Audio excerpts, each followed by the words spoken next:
I'm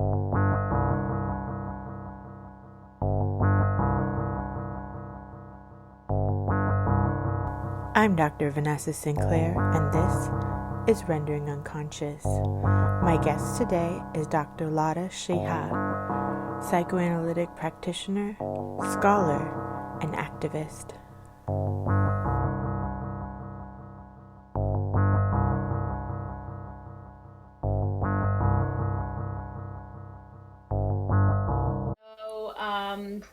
I'm Lara Sheehi. I'm a clinical psychologist and a psychoanalytic practitioner, not a psychoanalyst yet. I have some conflict around psychoanalytic training that we can get into. And I'm also an activist with all complexity of that word. But let's start off by, I'd like to sort of just locate myself, and that's part of what I can get into in terms of how I practice and how I think about psychoanalysis. I'm currently on occupied Palmonkey land, and I often start my presentations like that, locating, and it's nothing new, obviously. This is something that Indigenous folks have been asking for some time and leading the way in terms of teaching us how one locates themselves and not disavow history. Mm-hmm. And many times I'm confronted by people feeling like somehow questioning whether that's the performativity of that, or questioning how that might be a departure from the point of the presentation. And my response is always, if we think about psychoanalysis as being dealing with the structural and dealing with the unconscious, and our tenets say that the unconscious does not forget, I feel like it's our ethical imperative then to not disavow the history in which we take part in and the space which we occupy. And so that rather than think about it as a departure from anything we're doing, we have to think about it as a starting point, right? And as a starting point that is in coherence with our theory and with what we think about and how we decenter a hegemonic narrative, right? If that's part of what we're working towards, and that's, I think, what psychoanalysis has always espoused, then why does magically this idea of the history of Indigenous folks and where we sit and where we practice and where our theories came to be and what our theories displaced, really, in the process. So that is a starting point for me always. And then you go ahead. We can ask questions wherever you want to start. No, I love that, because I think that thinking about history in all of these ways and ancestry is really, really important. And I feel like psychoanalysts, if anyone, should understand, like, through all this research with transgenerational transmission of trauma and anything, that how important this is. Yes, absolutely. And I think the fact that it's forgotten and is looked at as a sort of alien process or questioned is precisely the ways in which these things get dissociated, right? So that is how our field has come to be. We only project ourselves into like the present, right? Which is a largely white, cis, hetero, middle to upper middle class practice. And I think the way that you maintain that and the way that you maintain those structures, and by that you maintain supremacy, right? Everything that white supremacy is about is by dissociating those things. So in a field where we care, like you said, about family, about where you come from, about the various iterations of dynamics within family dynamics, about history, going back, way back, you have people who ask people about their great-great-grandparents, where you came from, your migration story, your immigration story, and yet somehow we then forget about that, right? And you have these sort of reductionistic ideas about how the political doesn't belong in the clinic, right? One of my biggest pet peeves, and part of why, like I started off, I have conflict around psychoanalytic training, right? Not all of us have the luxury of separating the political from the personal. And that is very much another way that these sort of hegemonic structures have come to be the norm, just what's understood. A lot of my work is sort of questioning the ideological premise of psychoanalysis to begin with. How did we come to be such a Puritan sort of, how did we come to espouse such a Puritan space, right? That is just held within the walls of the clinic with the absolute arrogance that somehow the life of a patient outside of our walls is less important, right? And that is part of all that. So that's part of my work. That's part of how I think about things. That's what I present about. It's also how I teach, right? I teach our students is like, you are not the end all be all, nor do you know more than your patient. And so if we come in with the understanding somehow that the political is separated, what space do we create for people to bring in their actual lives, their full lives? I think as a field, we're in many ways, our field is afraid of that because our field is fundamentally a white-led field. And what does it mean when you start letting in full lives of people who might not identify as the hegemonic norm, right? What does it mean to us? What does it mean to our spaces? What are we seeding? And maybe the better question is, what do we not want to seed that ends up having us not ask those questions or not care to, or have these ludicrous rules around training and what counts as psychoanalysis. Yeah, I'm sure you've been told that many times. But seriously, because to me it's so antithetical to what I understand psychoanalysis to be. So to me it makes no sense. And I've actually had, like, in my graduate school program, and also when I was in an institutional training with an ego psychologist as my training analyst, like, they actually believe that the way that somebody undergoes analysis is that they eventually identify with and, like, integrate the ego of the analyst, which is healthier than them. And that's so violent and horrendous, I can't even stand it. Absolutely. And it's code, right? It's code, because even associatively, who do we then project as the sort of ultimate analyst, right? Even though the field is more and more becoming woman-dominated, the sort of arch ideological premise of who the analyst is an old white dude, right? Which and so, exactly. Medical doctor. Precisely. Straight, cis, sort of, and much of that, of course, is stereotypical. And I think there's been a lot done. I don't want to downplay the work that has been done to chip away at that. But we also deal in the world of cultural fantasies and projections. And so when you sort of scratch at the surface, what we end up seeing in our minds, or what we end up thinking about as the ultimate or associating together with health, does often end up being that ego of the analyst who is all-knowing, who is better, who somehow has found the secret to health, right? At the expense of what, though? And that's what I end up asking my students, and a lot of what, at the expense of what?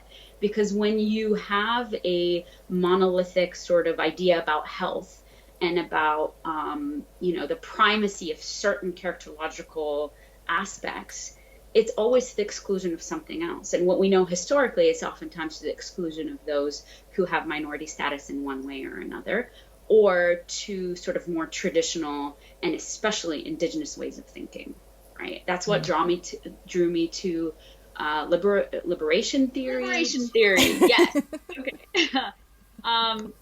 What a small task, right, to talk about.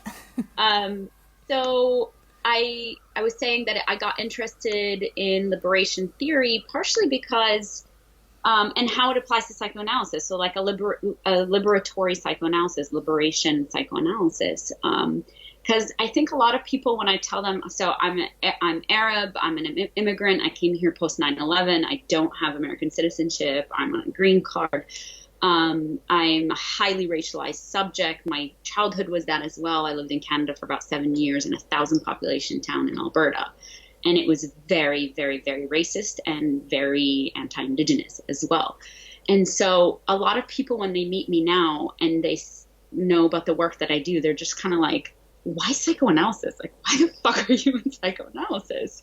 Right? And I understand where that comes from. And our field has been, it has a very sordid history in terms of the ways in which it takes up these issues. And I was not satisfied with that. In my own training, I came in and I had to fight tooth and nail to talk about racial issues, even as they unfolded in the group process. It was just like, hello, look at the ways that we're talking about patients. Look at the language that we use, stuff that's normalized. That's just like everyday language and nobody questions. Mm-hmm. And I was often, of course, thought about as aggressive, and it doesn't matter. I could sit there all day with just a smile on my face and I would still be called aggressive, which started me thinking about like, what else is going on here? It's clearly not what I'm saying. It's clearly not what I'm doing. There's a projective process that is going on that is larger than us, that goes back way far. And over the years, I started to realize that there's so much of this that's disavowed, particularly in the context of the United States, mm-hmm. that whose unconscious has come to haunt it mm-hmm. with a vengeance, right? The stuff that has been disavowed, this talk about a post-racial society, a post-genocidal society, a forgetting entirely about the ways in which this country was formed to begin with. More about how that ties into Israel and why there's like a natural connection between the United States and Israel in terms of this genocidal history. But and so the theories I loved, right? I craved the theories. I'm an English literature major. I started as an English literature major. That is where psychoanalysis is alive and well. Mm-hmm. I did a psychology minor, and I felt like the behavioral approach was so lacking in terms of its depth and in terms of its respect for the human, right? In the depth of the human and internal narratives. And being a racialized subject and sort of also being in Lebanon at the time, I felt there's also in behaviorism, there's a sort of overlay or maybe underlying premise that can also be used to racist ends. Like somehow we as people of color don't have an internal world, and the only thing that we can do is be conditioned. And that's often how it's used. Like, right, in Palestine, this is, for example, NGOs, how NGOs use things. Like, oh, don't worry about their internal world. They're really not sophisticated enough. And it's a classical sort of Orientalist idea about things, right? Mm-hmm. So here I was in between. I was conflicted. I was like, I love this theory.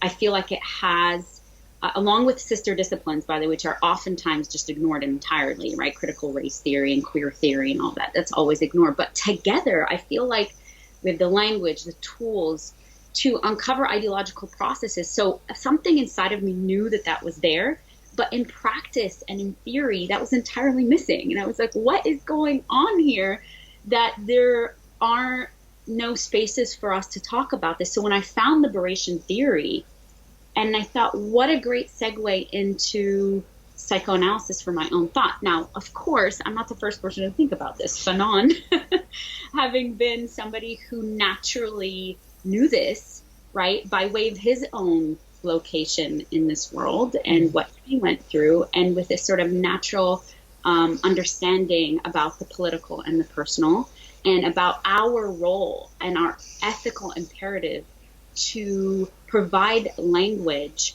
and to provide a sort of framework around why these larger political things happen. And by the way, to locate ourselves within them. Mm-hmm. I'm not interested in just being somebody, and that is what liberation theory is about. It's like, you cannot be the person just on the sidelines pontificating about what is happening. You have to realize your own position within that. And in North American psychoanalysis, at least, I would say psychoanalysis as a whole, but particularly North American psychoanalysis, our complicity within these systems, mm-hmm. right? And my conflict also came around, so I'm an anarchist, and I'm anti-capitalist, and my conflict around my own training was, what is my role in being a clinician to people? Is my role to restore people to functioning in a fucked up world? Mm-hmm. It just doesn't sit well with me, like to make them good neoliberal citizens that go and function, in these long hours. I feel that their symptoms are real and necessary and a normative response to a fucked up system. Mm-hmm. And my struggle was always, what I was being taught was not so much just symptom reduction. That's a more behavioralist approach. It was more in depth, but in the end, our idea of health, was so skewed to a capitalist order that there was nothing about that that felt good, right? When people would come in and explain their symptoms to me, until I found liberation theory and until I started looking at it from a structural and systemic point of view, not on an individual level, I felt deeply unethical, right? It's like, here, let me patch you up and send you out to function in a world that demands more and more of you every single day, that demands a resilience beyond what you should have to hold, that I become the conduit to patching up holes in a system that's fundamentally fucked up, right? And in many ways, especially during my training, I was not given tools to think about it like that. So a lot of this came after the fact, my own being disgruntled by it, my own traumas within the system, being told again and again and again that this is not what you're thinking and what you're asking is not psychoanalysis. And quite frankly, and this is where the wonderful, beautiful, generous mentors that did get it and that took me under their wing, and that for whatever reason, luck of the draw, protected me from larger process where I did have a space to sort of kick and scream and test out and experiment and push up against them, even because most of them are senior clinicians, and find a space within that where I'm like, no, I'm gonna fucking say this. You're going to hear it. It's necessary for us to have a voice within this, and quite frankly, this is that I can't say this without also attending to my own privileges within this. Like I would not be able to do that if it weren't for the privileges, whatever they may be, despite me being an immigrant. I'm an Arab. I benefit from this idea of a model immigrant identity.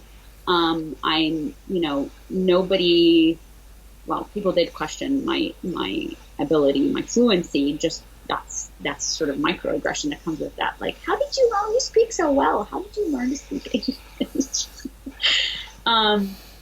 But it's almost like using the language of the master, right? That I understand I practice within a colonial structure and through a colonial register. And how do I think about that without also being Pollyannish, like somehow I'm the magical Trojan horse that's inside and that's subversive. There is a subversiveness to it, if nothing else, to constantly be that thorn in the side of hegemonic ideology, right? To be that feminist killjoy, to quote Sarah Ahmad, right? To be in the room and constantly be like, hold the fuck up. Let's think about this. What are we doing? What are we thinking? What are the premises from which we even function, right? What are the truths? That's what I tell my students all the time. I'm like, we function from non-negotiable truths. These are the non-negotiable truths. I teach in Washington, D.C.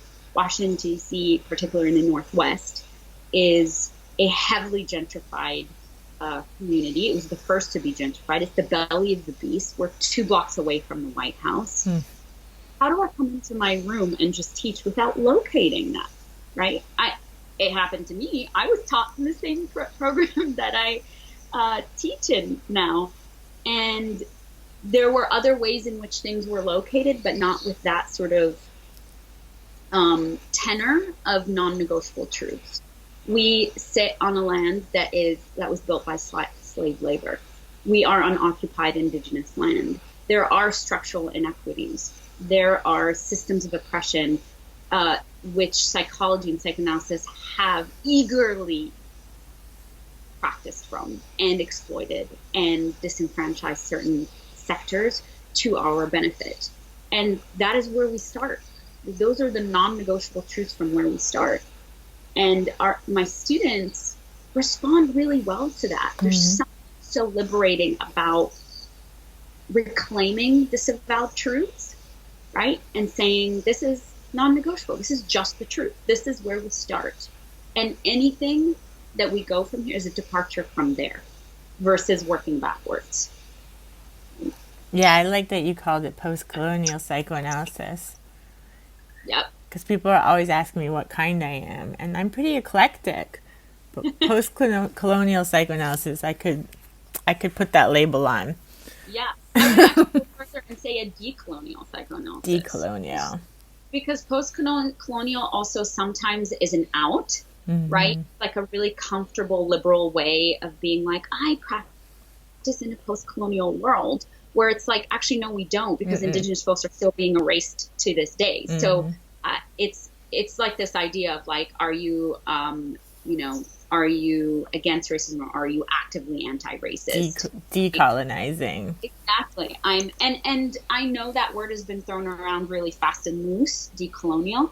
What does it mean to be decolonial? It means that that's what I mean by being the voice that at every step is questioning the structures who, by the way, their job is to reconstitute themselves. We know this systems. It's like capitalism. Like in Arabic, we have this saying that's like "Matlum al-dhi'b la'annu dhi'b," right? Don't blame the wolf for being a wolf. The job of structures is to reconstitute themselves when people push up against them. So if we understand it like that, and we know this from symptoms, and we know this from working with people, exactly. Right? If to change structures, you have to consistently challenge them. And that means us too, is consistently challenge these notions that have become common sense. That's what a decolonial praxis is for me within our field. So it happens outwardly as a constant sort of questioning of the very structures, the theories, the writing, the training models, pedagogy, everything. And then from within as well, as I'm teaching, is sort of allowing my students the ability to wrangle and wrestle with the notions that they have come to know as givens, right? And in a collaborative process, because I'm not the seer of all things. And so that also means that I am part of that process. I see a lot of pedagogy, particularly in our field, where people ask students to engage in a process and then tap themselves out of it. I've never seen that work.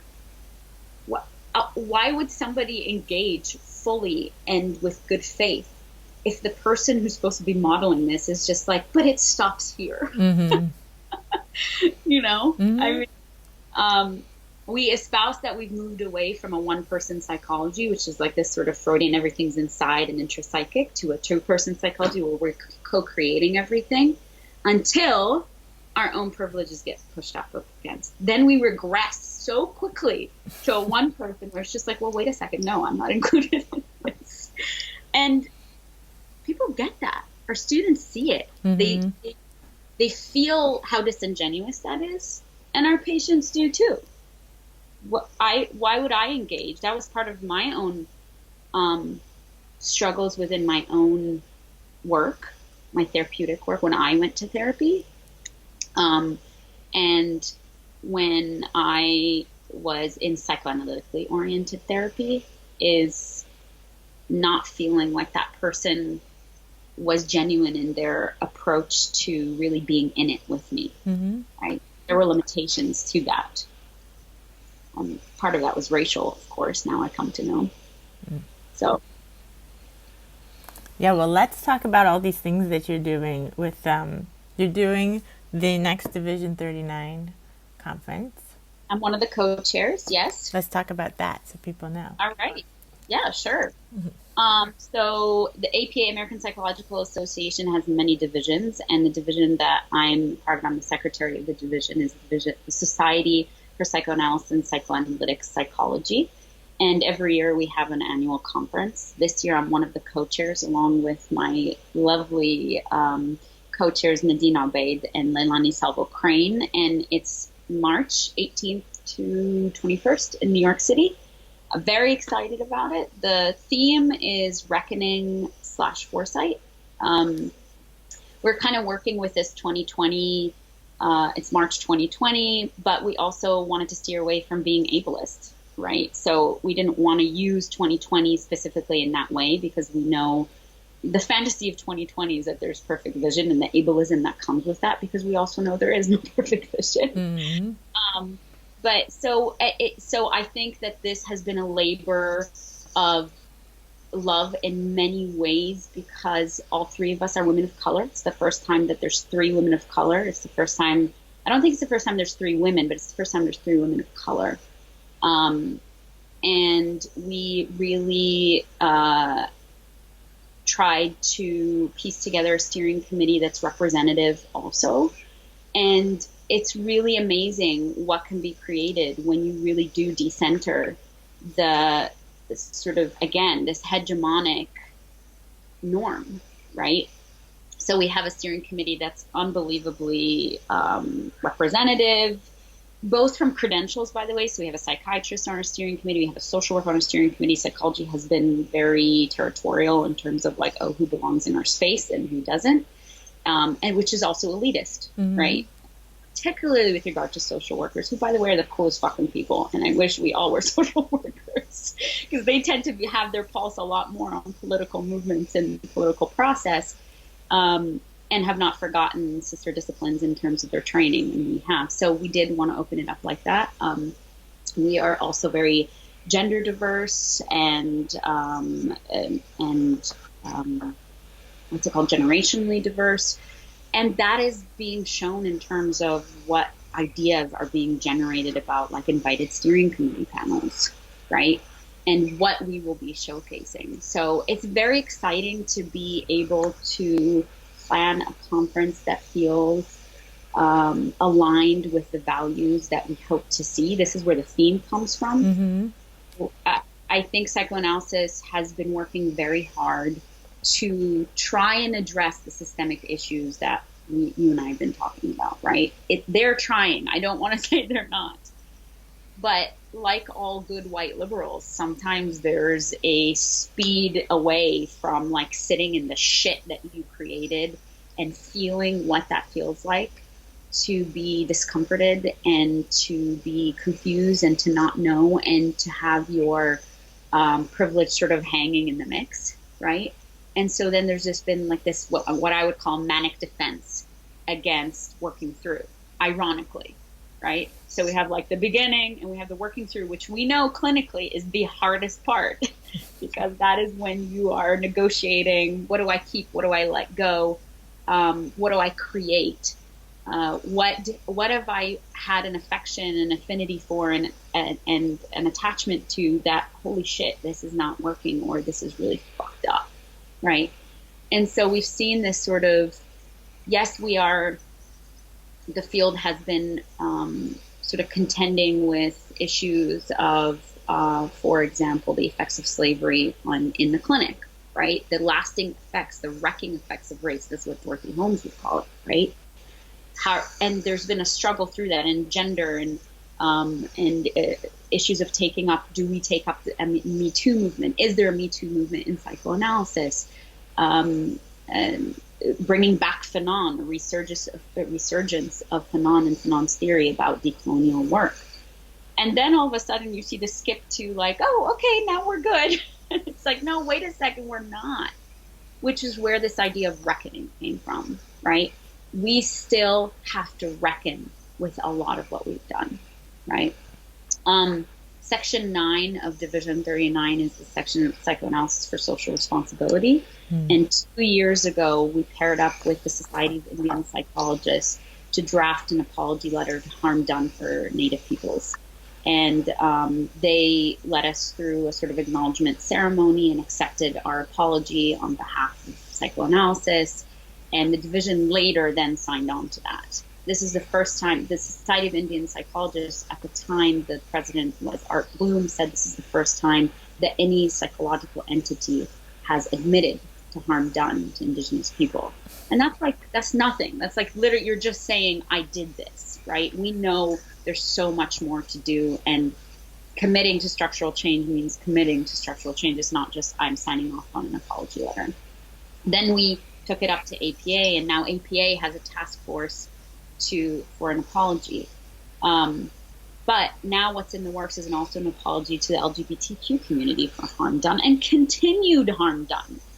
And that's the part why we wanted it to be reckoning, because what we didn't want is this like Pollyannish manic defense that somehow this harm is still not being done, right? You and I were at a conference in May in Stockholm. Mm-hmm. If you remember, when I asked a clinician about who had presented a case that he has been working with for 20 years, and he said no demographic information, nothing. And I asked him, and his response was, "I'm sorry you feel that way, next." Right? And there's still harm done. So we can't just sort of rush through it. We have to have a reckoning. And a reckoning means also sitting in that. And a reckoning means humbling ourselves to listen to voices that we have systematically disenfranchised and silenced. And that is where our theme came from. So we're really, really excited. Our speakers, our keynote speakers, Katyusha Tamalanar, she goes by Usha Tamalanar. She works a lot with immigrant communities, and she is one of the people in APA that's within the task force around the children who are in detention centers currently. So she's going to be talking about racial trauma and immigration. We have Nancy Carroll Hollander, who is a fucking awesome Marxist. She used to be a historian of Latin America. She was there in Argentina when the coup happened and was on the ground and saw how psychoanalysis was systemically sort of purged from the system, because a lot of psychoanalysts were leftists and were seen as agitators. And she then later became a psychoanalyst herself, and she talks about ideology and capitalism, and so she's going to be presenting about that. And then we have Mireille Fanon Mendes France, who is the head of the France Fanon Foundation and Fanon's daughter. So she's going to be coming and speaking about her work, which is an international human rights work. She's famously sort of been championing Mumia Abu-Jamal's case, who was framed and said to have killed a cop. He was part of the Black Panther Party prior and was covering the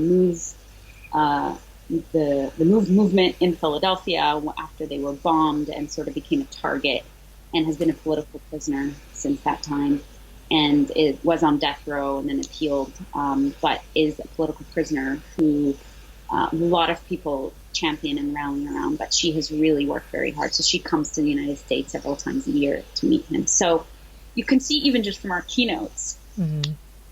what is being represented and what the shifting tide, we hope, of like, where is psychoanalysis actually being done, and who is the face of psychoanalysis? Who are the people who are talking about it? Who is using psychoanalysis? And sort of breaking through, hopefully, this wall of somehow that there are limitations to this use, and what our role might be, right? How do we take up, again, I go back to this constantly, our ethical imperative to use our theory towards liberation, towards fighting for people's rights to self-determination, towards amplifying voices that have been systemically silenced and systemically abused. I can't practice if that's not what I'm doing. Yeah, that's absolutely the way psychoanalysis needs to be headed. And that seems like a good segue into your work that you did present at that conference in Stockholm in May. Yep. Really important. Yeah, so Palestine, so I'm Lebanese, and I was born in a super political family, and Palestine has been in my heart since day one. I think that's also an ethical imperative as Lebanese, since there have been camps since 700,000 Palestinians were expelled from their homes in 1948. That's a low estimate, but there have been camps in Lebanon, and quite frankly, the Lebanese government has treated Palestinians abhorrently. So they continue to live 70 plus years on in camps, most of whom do not have the right to citizenship, can't work, and they live in squalor, and they're systemically disenfranchised. That doesn't mean that you treat people as second-class citizens just because they have not been granted the right of the return by the occupying power, which is Israel, right? So there's another ethical imperative for me as a Lebanese person, as being being Lebanese, being responsible for the harm done to Palestinians who live within the borders of what is called Lebanon, right? On the other side of that is just somebody who fights for liberation everywhere. I believe that our liberatory struggles are all linked, right? So when I fight for trans rights, I fight for Palestinian rights, I fight for Black rights, and I fight for every right of a person to self-determination, right? So and to fight for people's rights to live dignified lives that are not marred by oppression, and particularly state oppression. So these, for me, it's a easy sort of link between all of these things. And that is where so that's the background history of why Palestine, right? So a lot of people mistakenly think that I'm Palestinian, which is really interesting because it sort of belies the underlying notion that somehow somebody can care so much about something if it's not of them. Mm-hmm. Right? You are just like, oh, you must be Palestinian. No, I'm not Palestinian. I would say Palestine lives in my heart. And why Palestine? People also ask that. You know, there's so many things happening in the world. Why Palestine? And I would say because Palestine is a current day, living, breathing example of colonial settler regimes. Mm-hmm. Right? It is what is happening in Palestine right now is an example or a sort of present moment of what has happened in history to indigenous folks all over the world. And it's a pressing example of how all these things come together. So there's this idea of like progressive accept Palestine, which is so true. And particularly in psychoanalysis, you can have the most progressive people in the world on everything. They will fight for everything. And the second Palestine is brought up, I actually wrote a piece about this called Palestine is a 4-letter word. It collapses people's ability to think and to reason, and it just dissipates. And so that is where the energy is for me. When something can create an upheaval like that, it tells me there's something central to be looked at in that space, right? And so that's why my energies go there. I think that Palestinians also, particularly in the context of North American media and culture and sort of cultural awareness, have been entirely dismissed, disenfranchised, villainized, right? You like, for example, what's his name? After the shooting happened in El Paso, Jake Tapper on CNN, out of the fucking blue, starts talking about Palestinians. And the onslaught of violence against Palestinians out of the blue, like how the fuck are you transposing a white nationalist crime in the United States against immigrant Latinx communities and transposing that and making a direct link with Palestinians? And the people sitting on his show are just like, yeah, cool, yeah, okay, yeah, this makes sense, right? So for me, as somebody who thinks psychoanalytically, to see the collapse of reason and see how closely linked these ideological premises are is why my voice goes to Palestine, right? And your body, you go there physically. That's right. Yes, my body, my soul, everything lives in Palestine. That's right. But it's interesting because I always say this to people is that the right wing, particularly fascists, if you look, and I do spend a lot of time sort of studying their methods and their ideology because it plays into decolonial work, right? And it plays into how do you fight something without understanding what constitutes it, right? And not in a way of like, I'm going to dialogue with you, because I do believe that when you're fighting with things like fascism, that this idea of splitting black and white thinking forfeits its pathology. It's okay to split when you are fighting fascism. That is not pathological. You do not need to be nuanced in everything. Right? Mm-hmm. That is one space in which it is healthy for you to say, absolutely fucking not. This is a hard line. Mm-hmm. And that's pathology, right? But what I notice, and this links back to the Palestine question, is that the right wing, particularly fascists, understand very well how liberation struggles are all linked. That is why somebody who commits an act of violence and murder against the Latinx communities ties it into Jewish folks, ties it into liberalism, ties it into trans rights. If you see their manifestos, they understand very well how when we fight for liberation in one side, we mean liberation for everybody, right? It's liberals who have a fucking problem with that. They have a real problem seeing the connection between the two, between everything. So it brings me back to Palestine. So when I fight for Palestine, I feel like while my energies are going there, I'm speaking to a larger audience, and I'm speaking about a larger liberation struggle, something that Palestinians, by the way, on the ground understand very well, particularly those who are leftists, who are engaged in a liberation struggle that has a coherence, that speaks across gender, across sexuality, and speaks against settler colonialism, which the aim of which is to reconstitute all those oppressive structures, right? So we see a lot Israel talk about pink washing stuff, but it's like, that's not how it works. If you have a colonial settler regime, it will work to reinstate everything that is normative, right? In scare quotes, which includes cis heteronormativity, a purity of being that excludes the type of variance and fluidity that we are fighting for. Which brings me to where my body lies. So my partner and I, he's a cultural historian of the Middle East, and Lara Sheehi, and he and I are co-writing a book called Psychoanalysis Under Occupation, Theories and Practice in Palestine. And that stemmed really from us looking through the psychoanalytic literature. So he uses psychoanalysis in the cultural history part, and he works on indigenous photography of their world. He uses psychoanalysis to sort of read the relationships of photography to the people who take them, and then the subjects that are formed by them. So it sort of felt like a natural, I bring the clinical part, he brings the cultural history part. And we realized, reading through the literature, that it was stock full of these dialogue initiatives.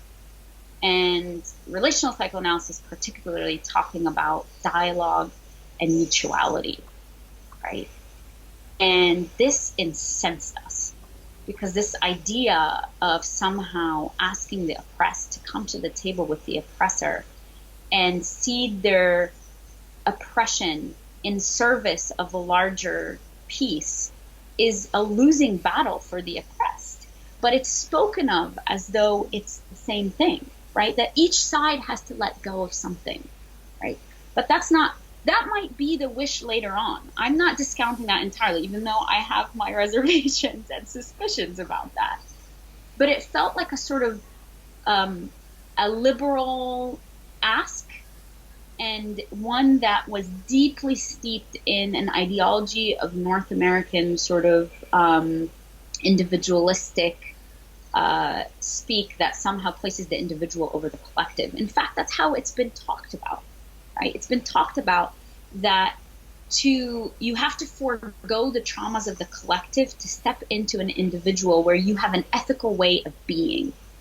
I mean, the offensiveness of this, right? That you are asking the oppressed to forego their rights, by the way, under international law, to resist by any means necessary, is what they are asking to do in dialogue initiatives. Dialogue initiatives are a fancy way to say that the armed struggle is not okay. I'm not advocating for armed struggle as the first or the end all be all by any means. But if we are under international law, that is allowed. And if we are truly to say that we advocate for the self-determination of peoples, that means that we have to be comfortable making space for any means necessary for those peoples to come to their self-determination, right? So people find it very difficult to wrap their minds around that, though. And that's what these dialogue initiatives were. They were sort of almost like a loyalty oath. You were asking the oppressed to take a loyalty oath to subscribe to the ideas that you think are the ideas of liberation, which meant dialogue comes first, right? Now, part of the dialogue, I want to be fair, just because I'm a good scholar, or I try to be a good scholar, that these dialogue initiatives also had the oppressor, right, cede more power. Say that I am the one who really has done harm. But what it fails to see, and I think this is the part of like, if you have not been in a position of being oppressed, I think it is very easy to forego or overlook that being at the table with the oppressor is already giving up. You have already ceded everything by virtue of coming into conversation with the oppressor. That is already a lot of space that you have given up. So in our mere asking the oppressed to come together in a dialogue, you have already asked them to cede so much. But it's not looked at that way. It's not talked about like that, right? And that's a very sort of white settler idea that somehow reason and intellect and being able to dialogue is the foremost and sort of most civilized way of doing something. Yeah, and like that's how they got the land in the first place. Right? It's like thinking of it like in North America. It's like, okay, well, we'll talk with the natives and we'll sign all these treaties with them and we'll move them and put them on this other part of the land, and then we'll keep breaking our treaties and keep moving them, and where does it go? That's exactly right. And so you bring up a really great point, is where in history have you showed us that you are actually entering into this dialogue in good faith, right? But these dialogue initiatives disavow that, and they entreaty people to come to the table as the primary way to get through to something. So our task was to go in and say, guess what? We're not coming in here to tell people how they want to be liberated. We're coming here to listen to what people are saying on the ground, right? And to the best of our knowledge, no major long-term project of dialogue or anything else in Palestine has been done in Arabic, right? We're bilingual. So when we go in there, we speak Arabic to them, and we speak out of a political imperative, a political and ethical imperative, that you speak the language of the indigenous people. Can't tell you the number of times, particularly in 1948 borders, right? Within the 1948 borders. And mainly we've met with people from Haifa who practice elsewhere, but who live in Haifa, who have said that their training has all been in Hebrew, and whose supervisors all speak Hebrew, who see patients and do their clinical work in Arabic, then translate to Hebrew for their notes and for their supervision, and then come back into the therapy and speak Arabic, right? And so for us who deal with the idea of language and what's lost in translation, but then also the internalized narrative of the colonizer, so many of the, particularly in 1948 borders, shared with us their idea of like one day realizing that they have started to think and process in Hebrew, and realizing that is a part of the erasure that comes with being a colonized subject, and their journey into reclaiming Arabic. So when you come in there as somebody who's doing work or talking with them, when you speak a language that is not the indigenous language, you are also engaging in the process of erasure, right? The other part of this is we were really not wanting this to be extractive. I didn't want to extract the labor of Palestinians, go into Palestine, where we have the privilege, by the way, to commute between 1948 and 1967 borders and Jerusalem, but not Gaza, by the way. Everybody says Gaza's a world unto its own. We're trying to start a delegation from the United States, clinicians of color from the United States and clinicians of color from South Africa, to try to get into Gaza next June. We anticipate that it's going to be rejected by the Israelis, because you have to submit for permission to get into Gaza by the Israeli authorities, and the only people who are allowed in there are really journalists, and they keep a list about which journalists are allowed to come in and which are not. So we anticipate we won't be getting in, but again, to commute between those worlds, we have the privilege to do that, right? But we did not want this to be extractive. So we heard so many stories of people saying, whether it's NGOs who come in and set up for 3 to 5 years, projects that they believe are needed, not that the indigenous population needs, and then leave. After 5 years, they just leave and never come back, right? Or dialogue initiatives who come in and stay there for the time they're staying there and then leave and they never hear back from them. That was never our intent, nor is that an ethical practice in any way. And so when we go there we try our best to work around. And part of that, by the way, can't be helped. And so what we've done is make that known in our constant dialogues with them about this conflict around being extractive. And so it's naming the process, naming that in the end, I do get in when I'm done for the time that I'm there, I do get into a bus and then a plane and then leave, right? The way we've tried to get around that and continue the process is we have continued our dialogue with people after we leave. So via Skype, via email, we've hooked people up with people in the United States. One of our colleagues, and I hope more, are coming to the Division 39 conference, and one of the psychologists who practices in Jerusalem will be presenting on an invited panel. So it's also just sort of being like, it's not just me going to you and taking and then coming back and that's it. It's, again, this decolonial praxis of putting, for lack of a better word, money where your mouth is. You create spaces for people, right? You can't just go in and just be like, oh, I'm listening to your voices, but then continue to think about white people to put in places of people that are systematically disenfranchised, right? And then when I go there, because I'm a clinician, I feel like I actually have skills that I can, and things I can import, but not just from my head. So every time we go down, we sort of put a call out to all the clinicians we've created a network with and ask them what they need from us, whether that's books.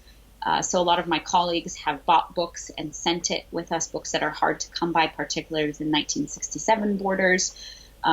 So there's a clinic, family and children guidance clinic in Bethlehem that need a lot of books. And so we've carried those in for them. I've led workshops, clinical workshops. We've given talks.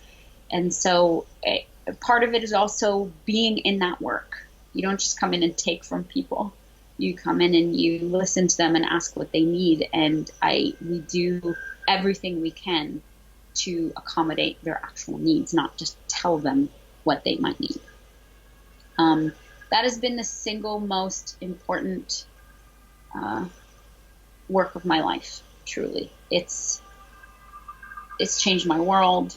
It's changed my life. It centers me in a way that nothing else does, and makes me feel like I'm actually doing something, and not in like a capitalist, like to do is to, it actually feels useful. You're actually making a difference in people's lives. Yeah, we're trying, and I think the most moving parts, and this is the most moving parts, is not my skill sets, not the clinical part. It's people who say, we feel like the world has forgotten us, and your physical presence here gives us hope, right? It feels so simple, and yet it's real. I mean, that the affect that goes along with that, and this is where the Lebanese parts comes in, because Lebanese people who have Lebanese citizenship can't go to Palestine because Israel is an enemy state, and you are bound to be looked at as you might be a spy, or people from Lebanon can't go in, or vice versa. So when they hear a Lebanese accent, it's unbelievable. I mean, I've never been so moved in my life, moved to tears, literally, where people are like, are you Lebanese for real? You're here? Like, oh, we only hear your accent on TV, right? And I don't in any way mean to animate that in any way or make light of it. It's truly the sort of mark of a people that have been dislocated and disconnected from the people who are closest to them. So I talk with a man who said that when he was younger, he used to freely cross from the north into the south of Lebanon, north of Palestine into the south of Lebanon, back and forth. There used to be a trade route there, and people used to come and go all the time. And who now will go and sit for hours at the border, just looking into Lebanon, because you can't go in. Right? So it's like talking to those people and embodying what they are mourning and what they have lost, and being humbly present with that is beyond anything.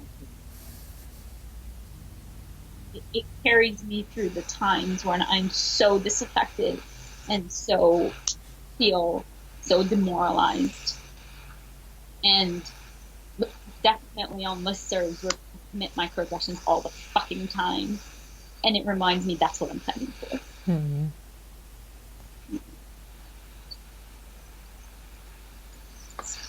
Powerful. Is there anything else you want to talk about? I feel like that was a really good place to stop. Unless there's other things that you want to make sure to talk about. I mean, I think it's a beautiful place to start. Maybe I have I presented back in April at Division 39 and sort of have a 6-point thing about what I would want, what I'm not interested in a practice of psychoanalysis, and what my entreaty to people are, which is a sort of thread. And I'm wondering if it would be useful to sort of say those things, as just put it out into the ether and challenge clinicians to take this up, question, where do you fit into this? How do we collectively fight for this? And that I think that frames my scholarship, the way that I teach, my work in Palestine. But do you think that would be... Let's do it. Helpful? Okay. This is very set. Okay. So just to say that psychoanalysis is a theory, it reminds us that we must reclaim the disavowed to move towards health, right? So in that, this is where I'm working and tinkering with these 6 points that we have to think about, right? So number one is, if we speak of co-created spaces, which psychoanalysis loves to do, we cannot build a movement, especially one that speaks about boundaries, without also discussing white supremacy and the ways in which it enlists us all and needs everyone to be viable. I'm not interested in a movement that's ableist, purist, xenophobic, or nationalistic, right? And none of us should be. Number two, if the unconscious does not forget, we always think of unconscious doesn't have time, right? Or space limitations. We can't build a movement that does not take history and lived or occupied space into account. So I'm not interested in having a movement, for example, that can't see the connections between physical boundary violations and the rights of Palestinian women, like I'm saying, whose relationships to confinement, space, and movement are dictated by their colonial oppressors. That's how it ties into the work. Number three, if we espouse fluidity as health and assess rigidity as symptomatic, we always say if symptoms are rigid, they're bad. If they're fluid, they're good.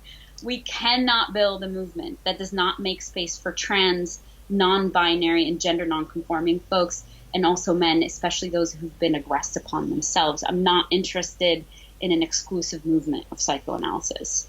Number four, if we believe that all that is repressed will reemerge and seek to be seen. We are seeing this in the context of today's political world. We cannot build a psychoanalysis that erases and nullifies Black and Indigenous women particularly, but Black and Indigenous people overall. I'm not interested in a movement or a psychoanalysis that disavows the labor of those who come before us, our elders and our contemporaries who've done the hard work for us. Number five, if we believe that work, love, and play and the vicissitudes of pleasure are markers of health and wellness, and not in a capitalist way, by the way, in truly a pleasure, we can't build a psychoanalysis that does not include sex workers. I'm not interested in a movement that shames women for their chosen labor, or shames anybody for their chosen labor, particularly women, or enacts patriarchal rules around body autonomy and purity. These are things that we all should be fighting for. And then finally, if we reject the primacy of the Oedipal relationship and understand the ways in which people choose objects with whom to identify, healthy interjects a taken whole safe attachments that heal. We can't build a psychoanalysis that only props up settler sexuality. And this is something that Kim Talbert, Scott Morgenson speak about. Not interested in a psychoanalysis that prioritizes traditional family configurations at the expense of alternative family and love relationships. I'm sure there's a lot that I have left out in this, but this is what I commit to as a clinician every single day. This is what I entreaty all of us to commit to in our scholarship, in our workplaces, and when we present, and to create spaces for all these things to actually become available. And I think that's how we move to a liberatory praxis.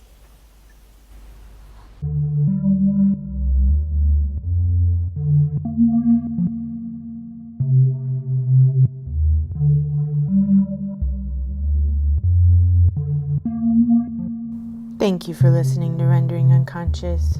You've just heard a discussion with Dr. Lara Sheehi, psychoanalytic practitioner, scholar, and activist. For more, please visit our website, renderingunconscious.org.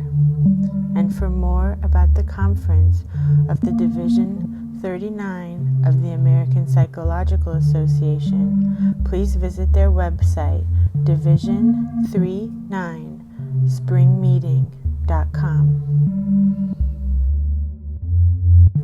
Rendering Unconscious is also a book. Rendering Unconscious, Psychoanalytic Perspectives, Politics, and Poetry. Please visit our publisher's website, trapart.net. That's trapart.net.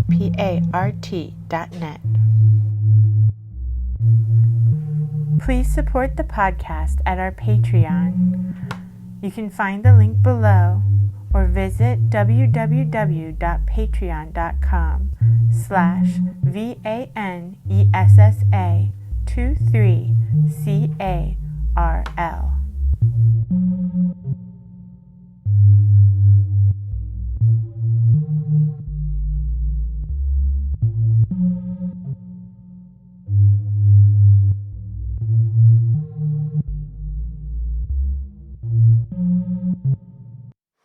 We can. The symbolism and effect. For example, we of DNA may very well be the main purpose of your revelation. Shape as a temporary, transient appendage. You believe that equally well-founded as the view that to cut-ups, sexual activity being one of its functions, though we are creating, of course,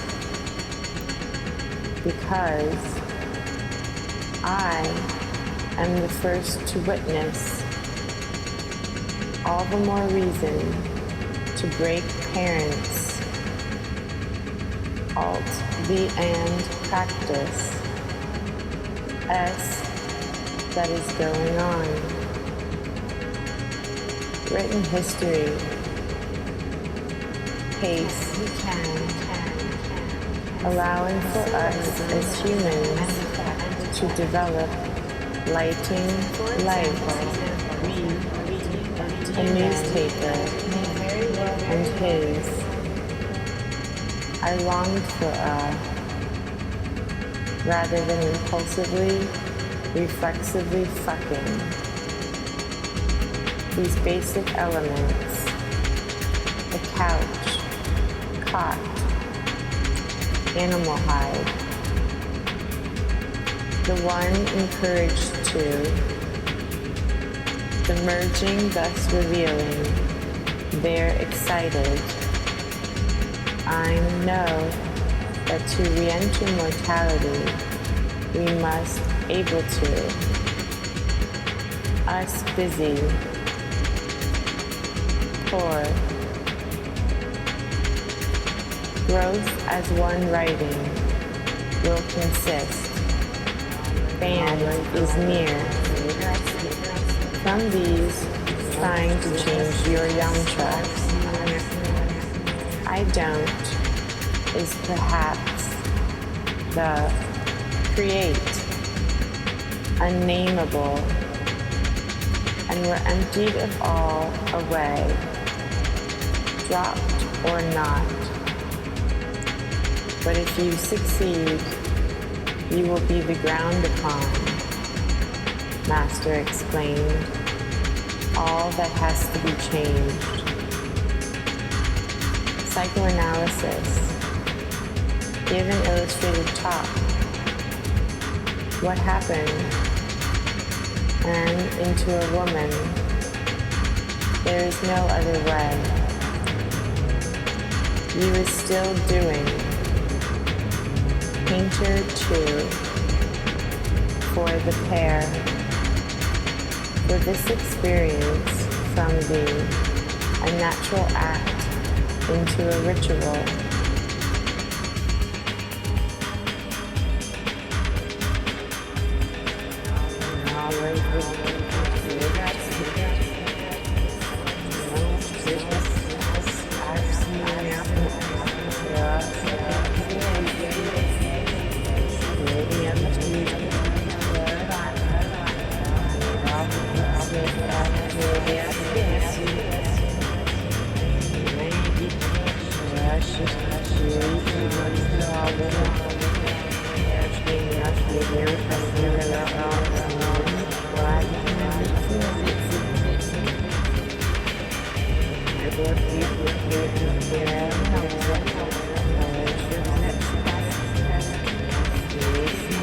I'm so excited about this of the body, out of, due to language, the idea that the purpose of, and finally scraps, such as torn.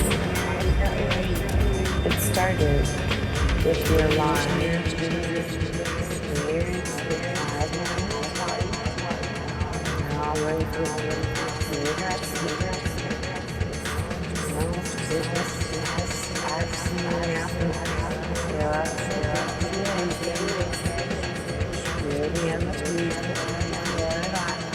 We can. The symbolism and effect. For example, we of DNA may very well be the main purpose of your revelation. We can. The symbolism and effect. For example, we of DNA may very well be the main purpose of your revelation, shaped as a temporary, transient appendage.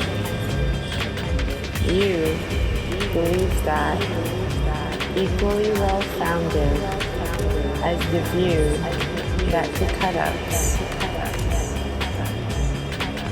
sexual activity being one of its functions, though we are creating, of course,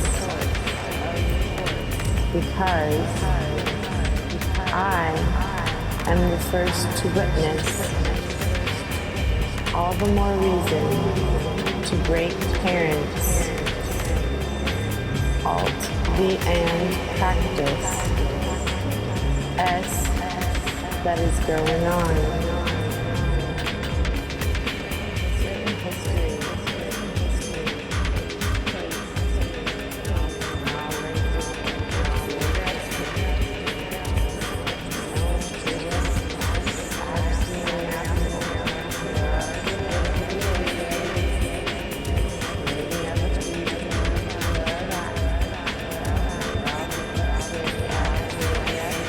I'm so excited about this of the body, out of, due to language, negative the purpose of, and finally scraps that is torn.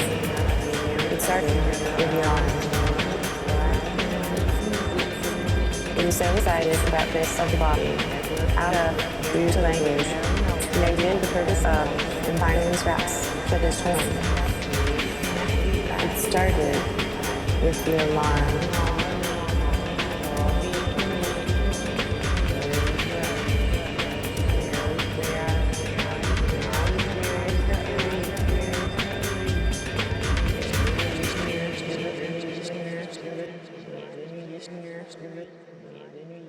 Spirit.